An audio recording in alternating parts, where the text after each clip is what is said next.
Here they come, guys. 3, 2, and 1. Beautiful. Excellent job. That was awesome. Hi, everyone. My name's Joe Sanchez. I'm a supervisor of zoological operations here at SeaWorld in Orlando, and we're so excited to have everybody here with us this morning. You know, before we get started, we want to thank you guys for being here, but hopefully everyone's staying safe and healthy. We're excited to have you with us this morning to have some fun with our killer whales and learn a lot about them. Now, I'm going to introduce you today to 3 of our 5 killer whales. You're going to meet 3 of our female killer whales this morning. Now, right here behind me, this is Milani. Milani is 14 years old. He was born with us right here at SeaWorld. Now, we're going to introduce all 3 of the whales to you guys throughout our presentation this morning. But before we go on with the whales, I want to teach you guys a little bit about what it takes to become a trainer here at SeaWorld. Now, I assume a lot of you guys out there want to be an animal trainer someday, or you're just here to learn about these amazing killer whales. Well, a lot of the training staff here, most of us have a background in marine biology or psychology. Now, a lot of people will ask you, why psychology? I don't understand. Well, what we do is we study the behavior of our, and we use what's called positive reinforcement training, which we're going to talk about later today, to train these incredible animals, and really not just killer whales here at SeaWorld, everything from dolphins to sea lions, obviously to our killer whales here. So we're going to talk about that a little bit later today.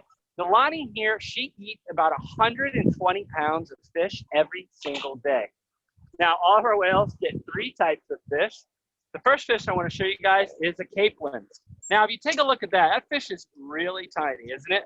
But this fish is extremely important in their diet. The animals get a majority of their hydration from this fish right here. Now, in fish, it roughly has about 80% water. So in this capelin fish, you're looking at about roughly 80% water. Killer whales live in salt water, so they can't drink the water because they would get dehydrated. So all of their hydration comes strictly from this fish. So we talked about the capelin here.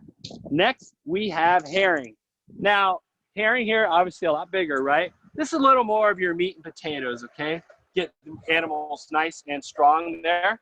And then finally, we have their diet is the salmon. I'm sure a lot of you guys eat salmon as well here. So all the salmon, capelin, and herring, this is all supplemented into their diet of 130 pounds. So they get all of this fish every single day. So Nalani eating about 120 pounds. Our largest whale here is Trua. He's our male. At 6,000 pounds, he's getting close to 140 pounds. But when Trua is full grown, he's going to be between 10 and 12,000 pounds. So he's going to eat anywhere roughly between 200 and 250 pounds of fish every single day. Being the top predator of the ocean, one of the main reasons they are as well is communication. So we're going to get nice and close over here to Nalani and Malia here. Now, a lot of people think that killer whales communicate through their mouth, but it actually comes from that blowhole. So we're going to get nice and close, and I want you guys to listen nice and closely.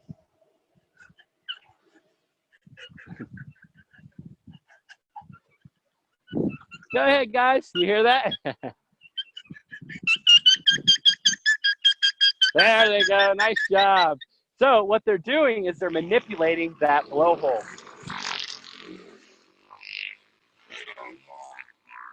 There's another sound. That's perfect. All right, let's do one more.